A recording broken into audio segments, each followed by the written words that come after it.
Sure. Good morning, or I should say, good day, everyone, because I'm not sure where you're tuning in from. My name is Tammy Haber.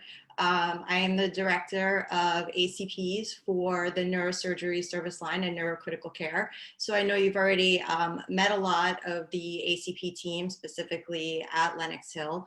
My position is that I oversee the neurosurgery service line. So that's all of the Northwell campuses that provide neurosurgery. And today I'm going to talk to you a little bit about my journey, how I ended up in this position. I took a little bit of a unique journey to get to my PA profession and eventually into administration. I hit some roadblocks and some obstacles along the way, which kind of forced me to pivot and change my direction a little bit. And then I want to share with you a little bit of my own personal reflections and how some of the global events that that I participated in, and how that kind of helped shape me both as a healthcare professional and, more importantly, as a person.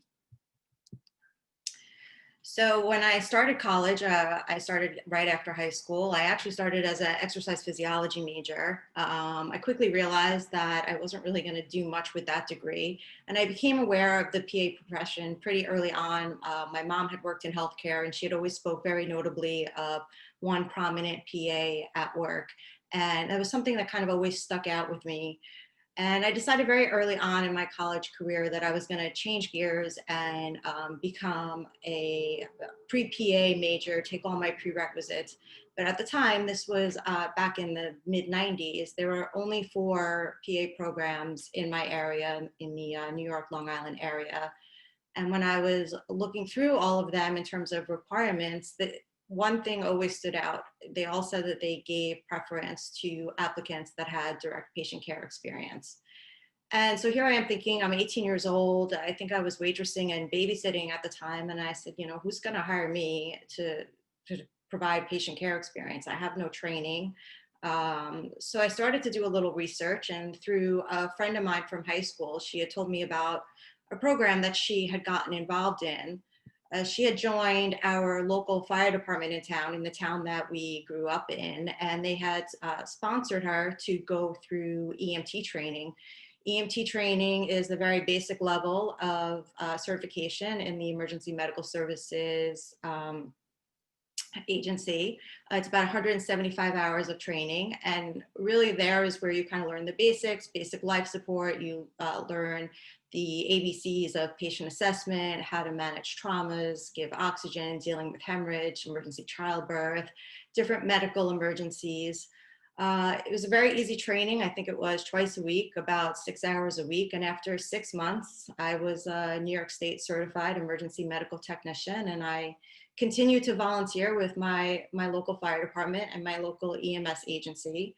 But I felt like I wasn't doing enough. So being that I was still in college, I said, I have this certification now. Maybe this would be a better way for me to make some additional money instead of babysitting and waitressing. So I sought out to start working EMS jobs on the side while I was in college. And I was lucky enough to be hired by this company. This is Hunter Ambulance. It's a private ambulance company. And I thought that, here I was working as an EMT. I thought I was going to get to see all of this trauma.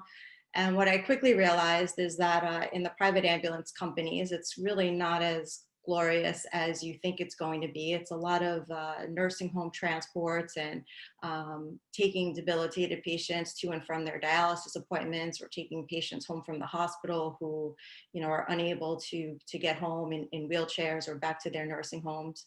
But in any case, I continued with it. I worked nights, weekends while I was in college. I was able to, make some significant money compared to what my classmates were doing.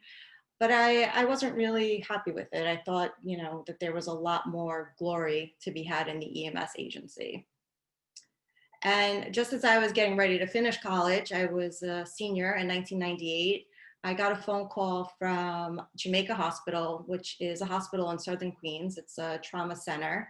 And they had a league of ambulances that they put into the New York City 911 system, and they were looking to build upon their system. And I got a phone call saying, hey, we have some spots open. Would you like to come interview? And I thought, wow, here's my break. Here's why I got into EMS. This is where I'm going to get my experience. This is where I'm going to get to see the trauma that I want to see. This is where I'm going to get the field experience that I wanted to see. This top picture here, I'll never forget, was at a bombing at an apartment complex in Queens. So I was loving my life at the time. PA school was still kind of on the radar. But I figured, let me do this for a year. If I can do this for a year and get some really solid experience that you probably can't get anywhere in the world, being a New York City 911 EMS responder, my application will be so much stronger when I apply to PA schools. So that was my plan. I was going to work here, get the experience for a year, take a year off from school, and then kind of buckle down and get serious and apply next year. And of course, as that year went on, I kind of got lured more and more into the EMS world, and I started, there's something about EMS people, they're a little bit of adrenaline junkies, and they kind of thrive on disaster and wanting more. And as I was working, I said, you know what? I need more of this. And what would make my PA application even stronger? So I decided to go back and become a paramedic. And being a paramedic is the highest certification you can have within the EMS organization. It's a lot more training. My training spanned over the course of the year. Training is both in the classroom, on the ambulance, in a hospital setting, in different areas of the hospital, so that you can learn things like advanced airway management, pharmacology, vascular access. You learn how to run codes or patient resuscitation yourself. And here's where you kind of really got to do all the cool stuff. You got to intubate people, putting airways in people. You got to give medications. You really had a lot of autonomy to do a lot, in the confines of your little tiny ambulance. And it was a great move for me. And I thought that, again, I didn't really put off going to PA school. I just thought, this is going to be one more thing I can kind of add to my application that will hopefully allow me to stand out a little bit more than the other applicants. So I was having the time of my life. I was working in Southern Queens. It was some of the areas we served were lower socioeconomic communities. So there was a lot of trauma. There were a lot of cardiac arrests, respiratory arrests. We responded to every incident at JFK Airport. But I was still relatively young at the time. I think I was now 23 or 24. And, I also got exposed to a lot of things that never in my life had I been exposed to. You get called to tend to children of abuse, elders of abuse, a lot of kind of neglect of the system, people who don't have access to medical care and who kind of let chronic conditions to progress on to the point, beyond where they need help. But, I still kind of stuck in my mind to my one-year plan that I was going to do this for a year and I was going to get serious and then apply to PA school. And as we know, sometimes when you have plans, you have the best of intentions, and then plans for whatever reason go out the window. So about halfway through my paramedic training, I was at work one day. I was working on the ambulance, and we got an assignment to respond to a cardiac arrest call, which is the highest priority of call that can kind of come in through the dispatch system. And I was working with my partner. I was in the passenger seat, and we started off to head to this patient's address, and we were driving with our lights and sirens on. And perhaps we weren't driving as carefully as we could have been, because we ended up in a major motor vehicle accident. And as a result of that motor vehicle accident, I suffered a number of injuries. I had neurologic injuries, I had a spinal cord injury, I had cardiac injuries, I had a ton of psychological trauma from even being a part of the event. And it was something that, had really set me back. My whole plan had kind of gone out the window. I had this, great job and a great stream of income coming in. And now I kind of went to being home and, having to recuperate and really having to reevaluate what I was going to do with my life. At the time, the doctors who were treating me said, Tammy, you're never going to recover from this. It's time to really figure out something else to do. Your injuries are too severe. You're not going to be able to handle the physical demands that come along with working in EMS. But I was committed. I wanted to finish my paramedic training. I had already invested a lot of time in it. And while I didn't go back immediately to working on the ambulance, I started doing some different administrative tasks within my EMS office, just trying to get exposure to any opportunity that I could that could perhaps lead to another opportunity that would, maybe make my next plan or my next move a little bit clear. I thought about applying to PA school at that time. It just, where I was in my life and being injured and already suffering a little bit of a financial setback from being out of work. It just didn't really seem like I was ready to take that on. I didn't think that I was mentally ready to handle a challenge like that. So I decided to actually apply to grad school. My undergraduate degree was in sociology. And what I learned from that is that the only thing you can do with a sociology degree is really go back to school and get another degree. So I had applied to grad school to get my master's in health administration. And I felt like, at least that was something that would be doable. It was something manageable that I can kind of do in little pieces, kind of go back to school part-time, take 1 or 2 classes at night, still continue to work in some administrative capacity over the course of the day. And that's kind of what I did. I started working at different administrative jobs, a couple of different hospitals in the area. Still really wasn't really clear where I was going to go with my life. But I did know one thing. I knew that I was going to get myself recovered enough so that I can get back on the ambulance again. There's something about me that if someone tells me I'm not going to be able to do something, that's all the motivation I need to kind of push me to prove people otherwise. And it took about 2 years until I was physically recovered and I'll say medically cleared to return to work on the ambulance again. But I knew that it wasn't going to be my full-time job, and I knew I couldn't risk getting injured again. So it was just kind of something I did on the weekends as an additional source of income. And just because I enjoyed it so much, I didn't want to make it my primary income. And I thought, things were going well, and I figured I'll just kind of sit here and see which one of these opportunities pan out for me. And then something happened that changed my life forever. And, I'm sure most of you recognize this picture or something similar to it. These were the terrorist attacks of September 11th, 2001.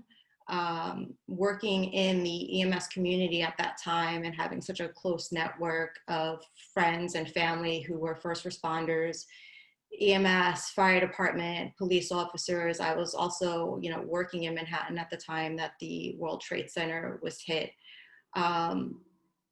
Obviously this is something that affects everyone, no matter who you are and where you live. But, when you're a first responder, I think it's something that hits you a little bit more on a personal level.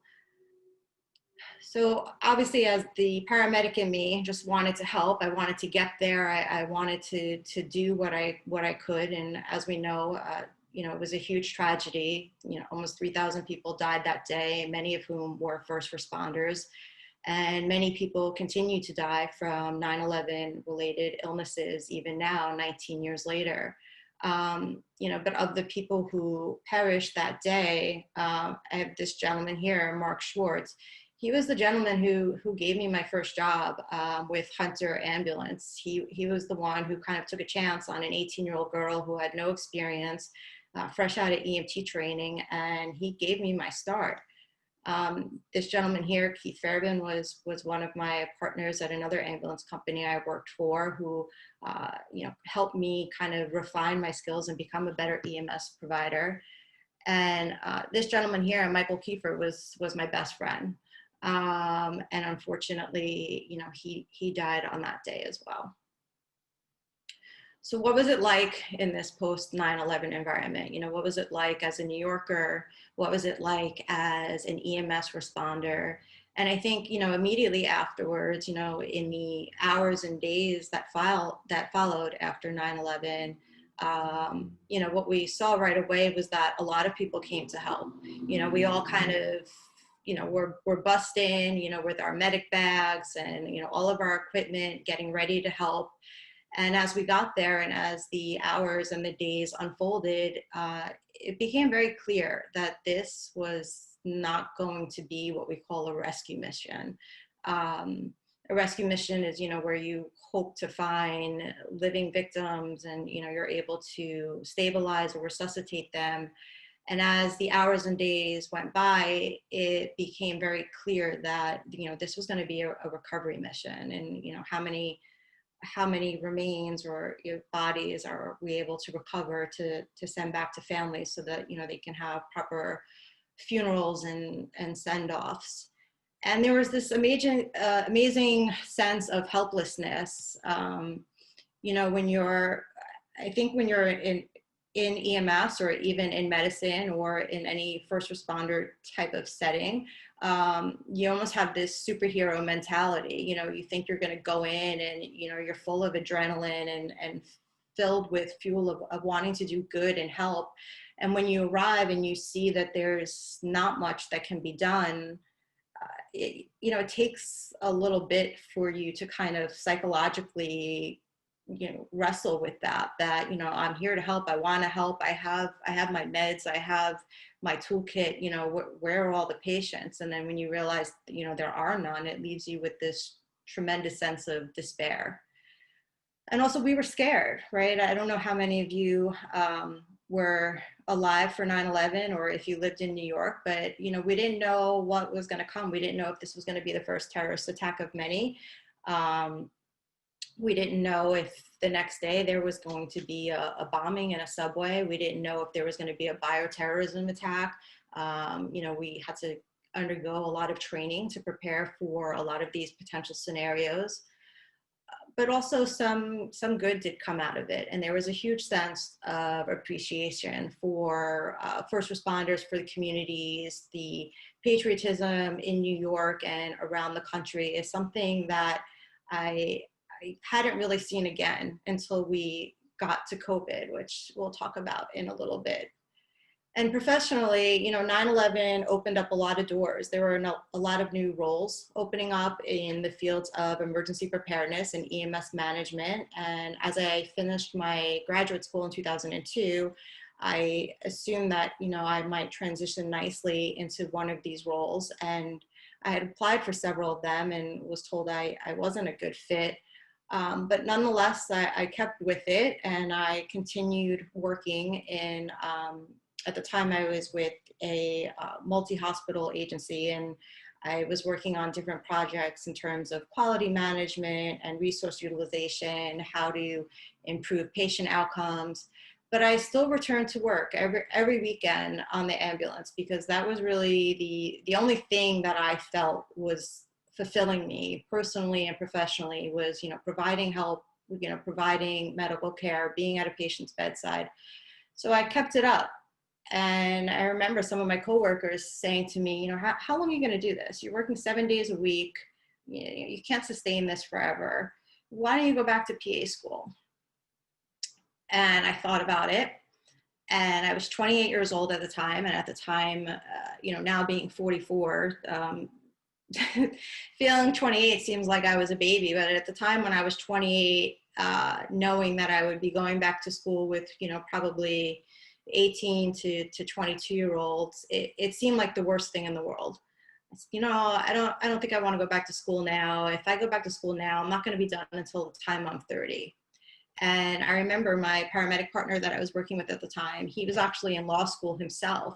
And he said, well, Tammy, you have two options. You can either sit here and kind of wish you would have went back to school, or 2 years from now, you can be sitting here wishing that you had gone back to school 2 years ago. And, sometimes that's just kind of how life happens. It just kind of takes someone else to say something in a certain way that resonates with you and really kind of lights, a little light bulb in your head to kind of say, you know what, I can do this. I am just kind of making excuses. I'm not too old. Yes, I'm going to have to make sacrifices. I'm going to have to move out of my apartment. I'm going to have to take a pay cut. But, it's 2 years out of my life. That's how much time I would have needed to complete the PA training at that time. And so I applied. I actually didn't think I was going to get in. Because at that time, I had been out of undergraduate for 6 to 8 years. Some of my prerequisites were very old at the time. Some of them were 10 years old. But Hofstra University let me in. They found a place for me in their program. I continued to work in EMS throughout my whole PA education. And what I realized was, even though, maybe I wasn't the strongest applicant on paper in terms of academics, EMS had given me a really solid foundation, which set me so far ahead of my classmates. I excelled in all of the areas of the clinical rotations, in the aspect that I just had such a level of comfort of being able to talk to patients, interview them, get their history, kind of sum up what their presenting problem is. And it's really a skill that you can't teach in a classroom. It's just kind of something that develops naturally over time as you become a healthcare provider. And I had taken for granted that I had a lot more intangible experience than I'd given myself credit for. So I graduated PA school, and this is a little bit about my clinical journey as a PA. I had started at Maimonides, which is a medical center in Brooklyn, New York. I predominantly always worked in the neuroscience field. I started in neurosurgery, neuroendovascular stroke. I finally made the sad decision to hang up my EMS uniform in 2007, and it was a hard decision because it was something that I spent the better part of a decade and a half of my life doing. But I didn't go very far. I started moonlighting in the emergency department at Jamaica Hospital to continue to kind of get my ER and adrenaline fix. And in 2008, Northwell came calling, and I joined their team at North Shore University Hospital in Manhasset, working in the Department of Neurosurgery and Neuro ICU. I did also work briefly at St. Luke's Roosevelt in their Neuro ICU. That hospital is now Mount Sinai West. And in the last 4 years, I've also done some additional MICU and SICU moonlighting. And that's the beauty of being a PA, is that, you're not really regulated to kind of staying in one field, and your opportunities are really endless for whatever it is that you quest knowledge and experience in. The opportunities are there. You just kind of have to go out and find it. And then I transitioned to leadership, and I know what probably some of you are all thinking at this point. I just went through 8 slides telling you how hard and how much I worked at getting back to a career that was going to leave me at a patient's bedside. I tried so hard to get out of my administration career. Why would I go back into it? At the time, I was only a PA, I think, 6 or 7 years when I was promoted to become what they call a senior PA. In 2015, I was promoted to be the supervisor of neurosurgery at North Shore Manhasset. I finally accepted the position. It was offered to me twice. I turned it down twice. I finally accepted it on the 3rd attempt. And at the time, my goals for that position were actually very small. I figured if I can get people to show up to work and I pay everyone correctly, then I've done my job. But I quickly learned that, being a supervisor, and really now it's not about being a supervisor, it's about being a leader. It's more than just that. It's, how do you recruit your team? And more importantly, how do you retain your team? It's easy to recruit people. There's thousands of people looking for jobs. You can offer a job to anyone with, with a salary offer and a smile and get anyone to join your team. It's how do you retain them, and how do you develop them, and how do you figure out what motivates them? And really something that I really started to focus on in the last 2 years was, I knew that there was a great value of having an ACP, providing this high quality care to the patients of the neurosurgical service. But how do you quantify that? How do you show that on paper to, the people in leadership, to hospital administration?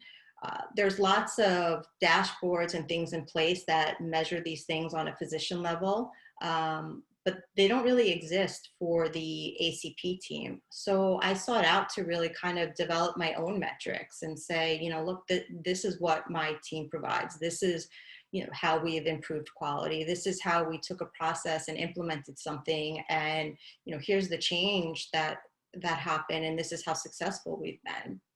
And then most recently this year, actually just prior to COVID, I got promoted as the director for the neurosurgery service line.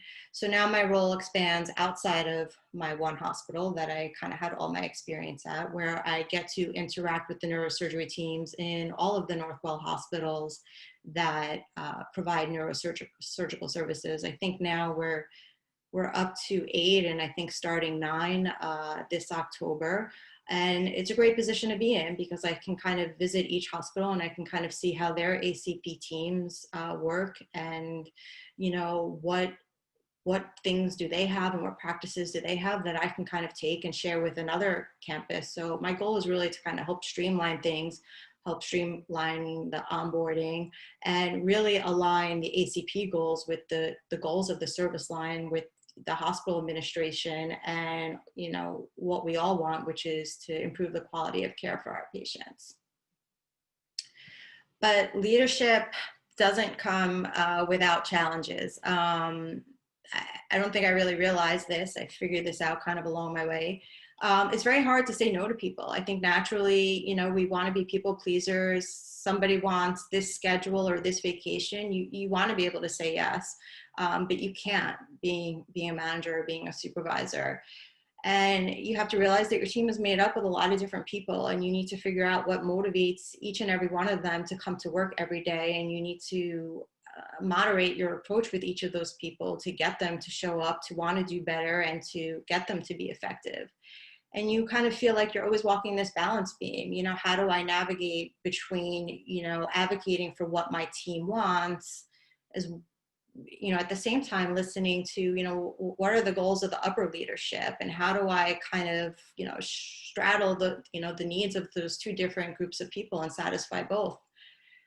And you feel like you're always on duty. It's very nice when you go in for a PA shift and you start your day at 6 o'clock in the morning, and when you leave the hospital, you're done. You turn your phone off. You don't really need to think about work until you're there the next day. But, once you kind of become a leader, your phone's always on. Someone's always going to want something from you. There's always going to be this fear at night of, well, who's not coming in tomorrow? What cases are going to be added tomorrow? Do I have enough staff? Do I have enough help? And it's something that, I definitely struggled with early in my leadership career. But ultimately, in the end, I hope, and I'm still obviously working on this, is, developing, my own style, and what is it that's allowed me to be successful. And I think, the most important thing is getting your team to kind of understand the why. I feel like in this day and age, everyone is coming down and saying, you need to do this, you need to do this, there's another paperwork, there's another policy, there's another protocol. And without really understanding why some of these things are important, it's really kind of hard to get people on board and to get them to want to do it.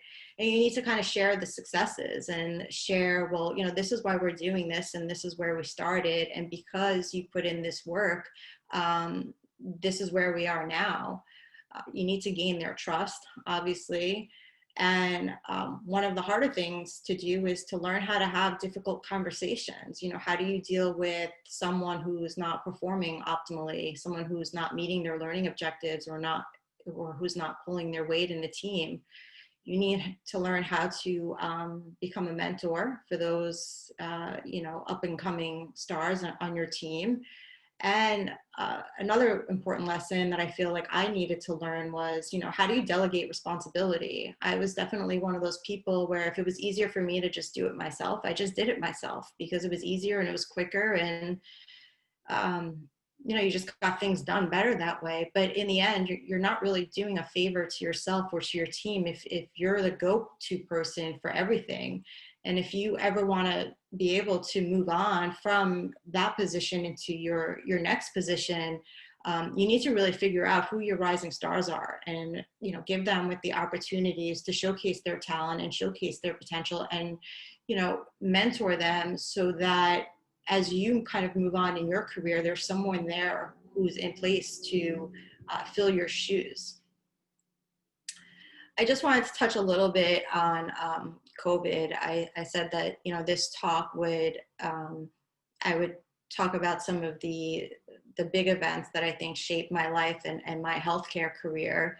And, as I was going through the COVID experience, I felt myself kind of reflecting a lot on how I felt in that post 9/11 environment. And I didn't really understand at the time why I felt that way. Obviously, they're two very different set of circumstances, both tragic.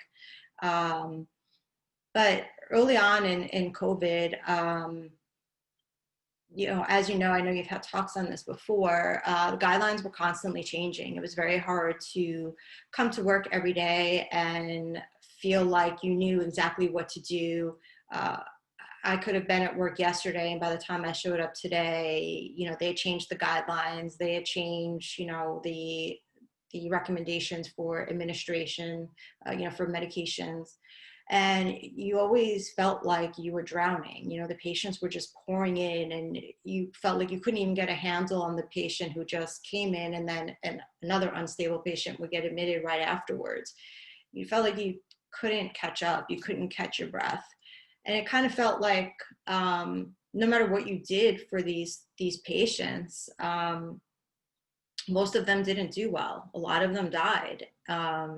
Most of them died early on. And it's something that definitely haunted me, at the end of the day when I would come home. How is it that I can go to work and, feel good about what I did when, in the end, all these patients died? How does that equate to me doing a good job? And I knew if I was feeling that way, definitely my team was certainly feeling that way. There was the administrative experience in COVID, and due to my role of being the director, is I had to help kind of form and create a lot of the need for the expansion of ICUs, not only within my hospital, but within several of the hospitals in our central region of Nassau and Queens. How do we make sure that they're staffed appropriately? How do we make sure that there is an equal complement of ICU providers? And how do we share our resources, between other hospitals? Ultimately, I think we created 11 COVID ICUs. And, as an administrator and as a director, I had to also make sure my team was okay. I had a lot of very junior ACPs working on my staff, a lot of them less than 5 years experience. And I knew that, they had never experienced something of this level before. They had never experienced so much death and despair in one day. And I needed to kind of make sure that they had an outlet and they felt supported. And then there was the patient perspective. How do you deal with these family members who for the first time are now not allowed in the hospital because of the visiting restrictions, and you take for granted what it's like to be able to have a conversation with a family member at a bedside, and them being able to visibly see their loved one hooked up to machines, I think helps them to be able to accept the gravity of the situation a little bit better than when you're just describing it on the phone. And I posted something here that took off on Facebook. It actually wasn't my idea. It was an idea of a fellow nurse that I worked with. She very early on in COVID had made a public Facebook post that if you had a loved one within a Northwell hospital, that you could reach out to her and she would be willing to visit the family member. And I thought, that's something I can do. I have connections into many more Northwell hospitals, and through my PA connections, I had connections in several other hospitals. And it was something as simple as this, a simple Facebook post that took off. And I think, through the beauty of social media, we were able to connect over 150 family members to their loved ones in different hospitals all across Long Island, New York, Bronx. And it turned into be such a big movement that I'll just play a little bit of this for you. It actually earned us a spot on the news. They've already answered the call of duty, but a group of nurses on Long Island now going above and beyond. They're helping meet a new and unexpected need that their patients and families now have. Long Island reporter Kristen Thorne with that story. They're being called angels here on Earth. ICU PA Tammy Haber and ICU RN Mary Halliday are taking requests through Facebook to either before or after their shifts visit people's loved ones who are suffering from the coronavirus. This could easily be my family member laying there, and at some point I'm sure I will have a family member who is infected. Halliday, a mother of 4 small children, came up with the idea. It's now spread all over Facebook with more nurses taking up the mission. I couldn't imagine being that person with a family member in the hospital and not being able to see them. It's no easy task. Sometimes it's reading a letter to people who are only hours from death. Thank you, Dad, for everything you've taught me. You taught me how to be a father and a man, and I know now you're going to go and be with Mom and be in eternal rest. A lot of patients are very sick, so they're not able to verbalize that. But I've expressed to the family member when I was on the phone, like the change of vital signs, like they know you're there, like you told me, like you do what you're doing, because they are responding. Haber says recently she connected a young man who was dying with his wife. She just asked for me to place my phone on speaker so that he could, hopefully he could hear her voice. And just to hear the emotion in her voice of her pleading with him to keep fighting and to come home, to come home to her and her kids. In a similar vein, at Long Island Jewish Medical Center, they've purchased 20 iPads and have had dozens more donated in an effort to connect patients with their family members over FaceTime. To see that moment when they reconnect is that there's something really special, and it touches your heart to see these connections between people. Bottom line, people are doing their best to make sure people aren't alone. Kristen Thorne, Channel 7 Eyewitness News. They've already answered the call of duty, but a group of So it's just an example as to how something so little can really take off. And I think, the message here is, there's really no idea that that's too small. You never know. I think when my friend Mary posted this, I don't think that she ever thought that it was going to get as much attention as it did. And it inspired so many other people to make similar posts and to be able to reach so many different families at such a critical time. Don't be afraid. I think everyone thinks that, you have to have ideas that are big and grand and complex, but they don't always have to be. And this was certainly something that was very hard. I remember the first time I had to go into a patient's room, and the wife asked me to just be on speakerphone. She didn't want to FaceTime. She was afraid to see all of the machines in the room, and having to hear her cry and hear her children in the background, I started crying with her. And I said, I remember thinking to myself, am I sure I really want to continue to do this for people? I just don't know that I can continue to handle this, emotionally and go forth and, be able to continue on about my day. But I realized, this wasn't really about me. It was about them, and it was about being able to provide them with something that, I had access to that they did not. So as I mentioned before, I'm in this COVID environment, and a lot of my 9/11 feelings were coming up, and 9/11, now coming up almost on the anniversary. A lot of feelings that I think I kind of repressed from a long time ago started to bubble up inside of me, and I didn't really know how to process them. And as the two events are very different, there are a lot of similarities in terms of how it made me feel. And I think, it's in that while you were in it, you didn't really know when it was going to end. When these COVID surges were happening, you didn't know when the curve was going to start to flatten and when you were going to be on the downside of this curve. And similar to 9/11, you woke up every morning and you didn't know what to expect. You didn't know if there was going to be a second terrorist attack. But ultimately, I think the biggest commonality between the two events is that, I just really felt helpless. I had all this education, all of this training, and I felt like I couldn't really do anything to save a lot of people. And it's certainly something that as a healthcare provider, regardless of whether, you're a nurse, you're a physician, you're an ACP, regardless of what your role is, I think that's something that you will always have to kind of come to terms with, is that you can't help everyone. But what happens when it feels like you're not helping anyone? And how do you feel good about your contribution every day? And as well as, there were some very good things that came out of it. No one said no. People are so quick every day when you kind of ask them to do something that they say no because of X, Y, and Z, or there's a policy against this or that. And COVID, all of that went out the window. Everyone just kind of did whatever it was that needed to be done to, put the best interest of the patients, forward. And there was huge collaboration and teamwork, and the amount of community support and how New York pulled together also very much reminded me of what the environment was like after 9/11. So I put this slide in here quick just because I think it is something to talk about. Not enough people talk about it, is how do you avoid burnout?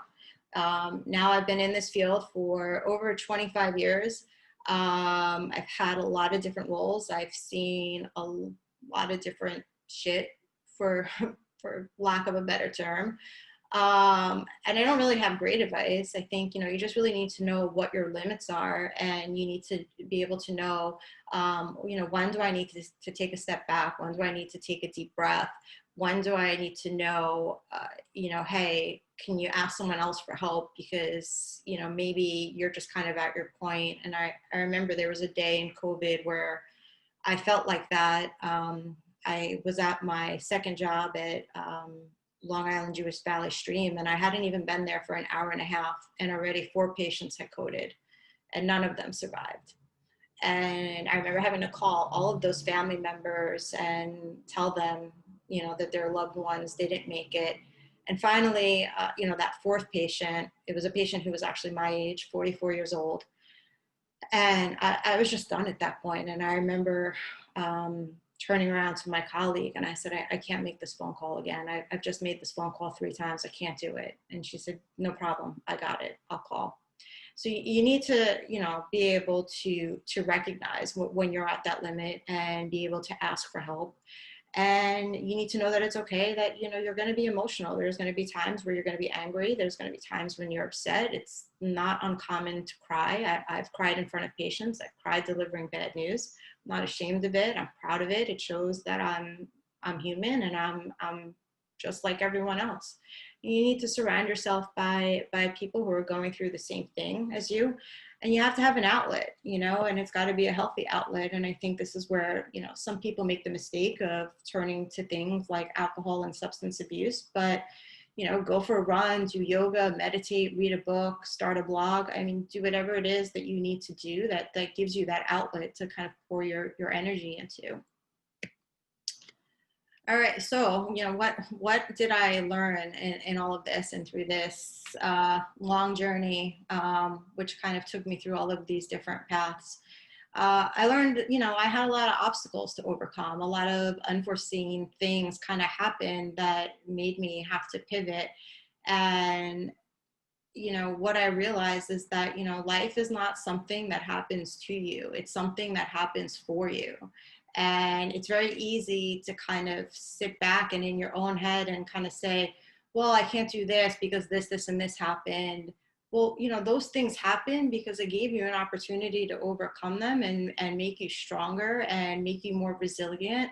And you need to change that dialogue that's in your head to say, you know, this happened for a reason, and what is that reason, and let me figure out what it is and run with it. And you know, as they say, it's not a sprint, it's a marathon. You know, this is a long race. And you know, I'm a runner, and there's something that we say in running when, you know, when you're in a race and you feel like you can't go on anymore and your legs are cramping and you're hungry and you're tired and you just don't want to do anymore, you know, just keep moving forward. It doesn't matter if you slow down. It doesn't matter if you're not running at your 8-minute mile anymore, but you know, moving forward is still a pace. So just don't stop moving. Just keep moving forward. Keep putting one foot in front of the other. Keep growing, keep learning. You know, when you stop growing, you're essentially dying. So find new ways to innovate yourself, to, you know, find new opportunities to motivate you.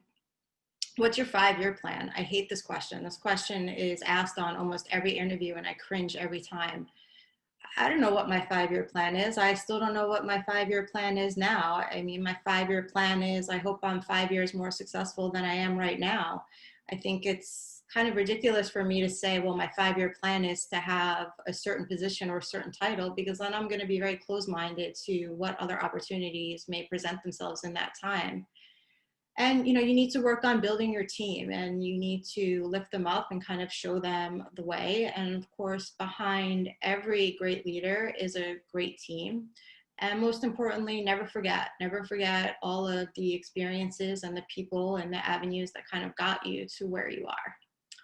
And I think that's it for me, and happy to answer any questions. Thank you so much for your story. It was incredible. I'm going to open the chat up now. If you Okay. want to take a look at that. Are you going to plug your son's YouTube channel for her? Oh, yeah. If you hopped on a few minutes early, I almost forgot my last slide. So here's my contact information. I am not on LinkedIn yet, and I'm not on TikTok yet, but I don't know. You guys made a pretty strong push for it. But here's my work email, my Instagram. Feel free to keep in touch. I'm always happy to mentor aspiring people, regardless of where you are in your life right now. Hopefully I said something that resonated with you. Yes, as we talked a little bit before this talk officially started, my son is an aspiring YouTube youth sensation, and he's currently at 75 subscribers. So if you would like to go and subscribe to his channel when he comes home from camp, you would make me the coolest mom in the history of being a parent. So thank you. So Okay. How do I see questions? Yep, you see them coming in? No, what do I, oh, Q&A maybe? Chat, there's a Oh, chat. chat, sure. Chat.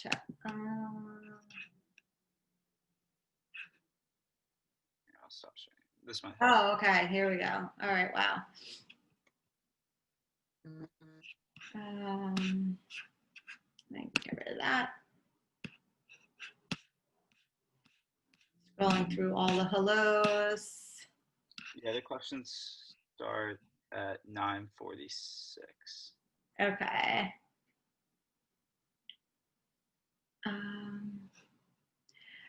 Fellow trauma junkie here, almost in the same situation, went into EMS after undergrad.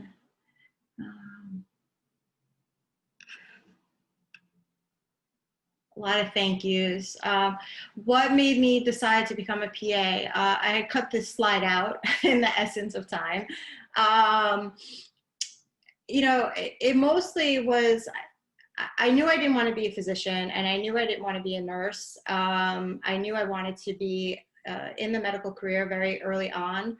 My mom always had different medical books kind of laying around the house, and I had started reading them at a very early age.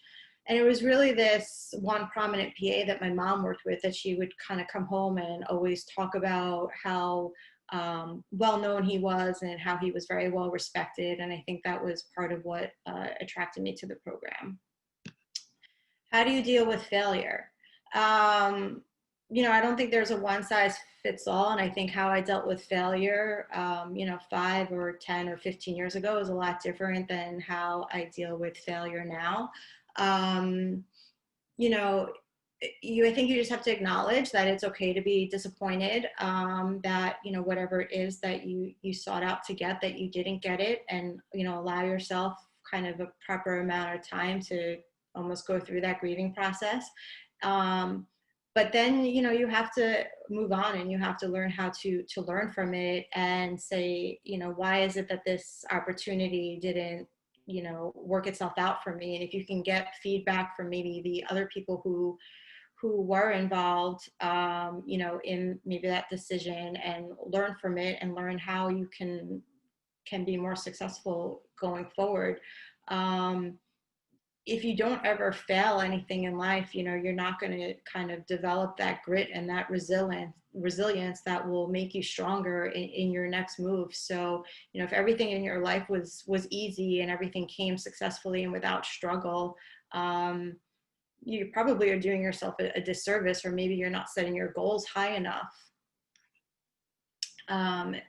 Is there anything you would have changed about throughout your journey? In retrospect, no. Because even if I would have gone to PA school right after college, or, my 1-year plan, if that would have worked out instead of it being like a 6-year plan, like it ended up being, I'm not sure that I would have ended up in the exact same place that I am now. I think I needed to kind of go through that personal journey and those personal struggles. And that's what kind of helped shape me as a person, and as a clinician, and ultimately as a leader. What's leadership to you? Leadership to me, I think, is leading by example, and finding out what motivates people, how to really figure out how to connect with them, how to get them to understand your vision. I don't want to be the person that's telling someone to do something. I want to be the person that really gets them to understand why I need them to do something. And then I want to be able to give them the feedback to be able to show, because you did X, Y, and Z, this is what we were able to, to achieve because of it. I think giving feedback is so important, and it's underrated and sometimes underutilized. But I think, to me, that was my most important lesson as a leader. What habits did you have in order to control your emotions and stay strong through difficult times? Well, in COVID particularly, I'm a runner. I made sure every day that I got a run in. It's funny, it's not funny, but I'll share anyway, that there was a span of 3 days where I came home from work, and every day I had reached for a glass of wine. And by the 4th day, I said to myself, this is going to become unhealthy very quick. You need to figure out a different way to kind of unwind after your day. So I just made it a practice to go and, put my running clothes on and go for a run, even if it was 20 minutes, no matter how tired I was. I didn't care about how fast I was going. But it was just something that mentally kind of got my mindset in a good place. Were you studying while you were a paramedic? I was studying the paramedic education. I wasn't really focused then yet on becoming a PA. What is the scariest thing you've ever seen? Oh God. I've seen a lot. You name it, I've seen it.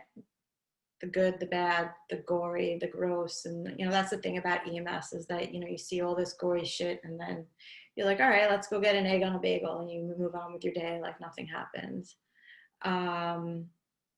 Thank you so much for sharing your journey. Thank you. Thank you for letting me share my journey. Do you think this shows the extreme need for mental health services to be provided to healthcares?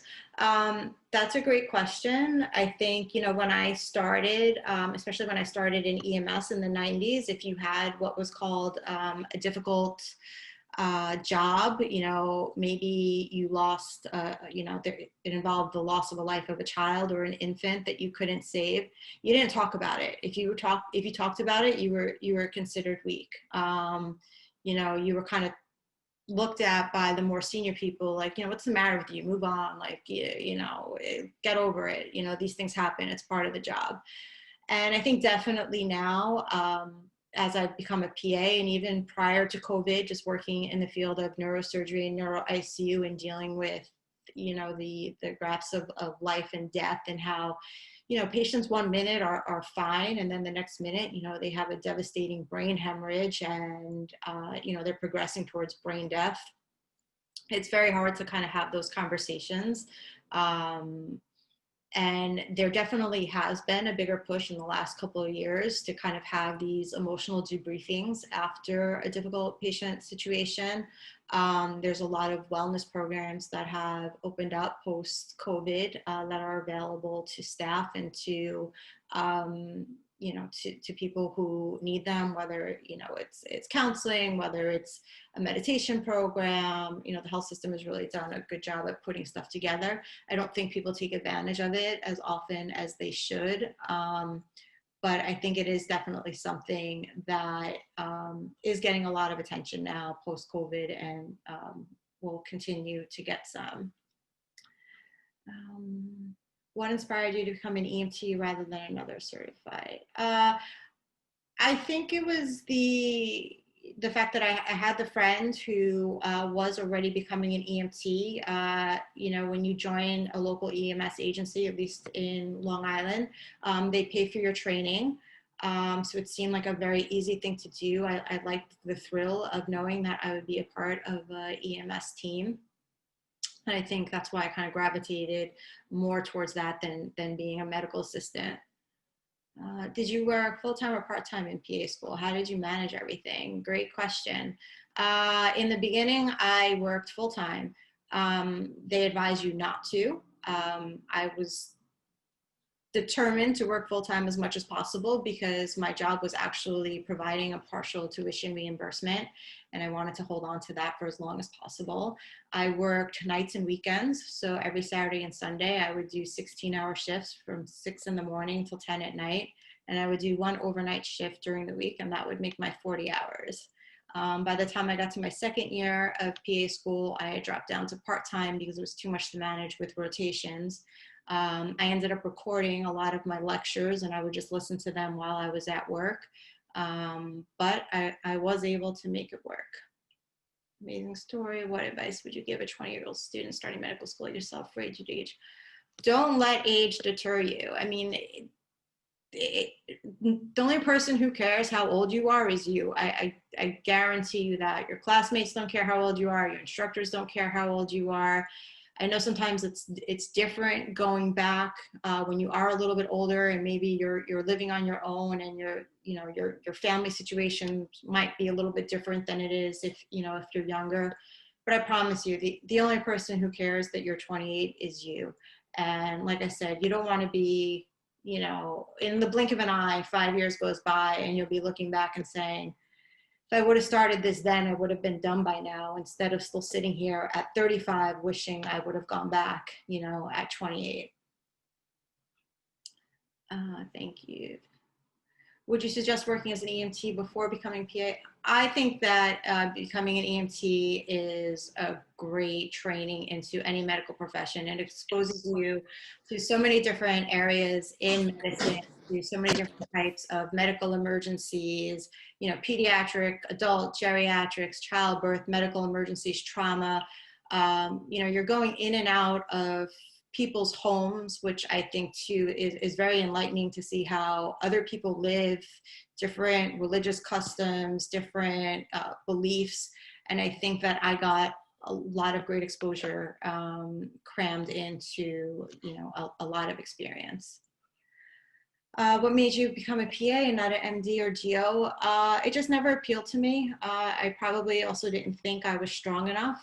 I was a decent college student. I wasn't great, probably because I didn't focus enough attention to my studies. But the thought of becoming a physician was never part of my plan. Thank you for sharing. A lot of questions. I'm happy to kind of write these down, or maybe I can email them to myself and I can go back and answer them in more detail, and maybe Joshua can post that. Would that be okay? I know we're Yeah, getting, I have the chat automatically saved, so I can save you the chat when we're finished and send it to you. yeah, that would be great, and I'll go back and answer as many as I can. All right. Well, thank you so much for joining us today. Thank you for having me, and thank you to all of you for making this program so successful.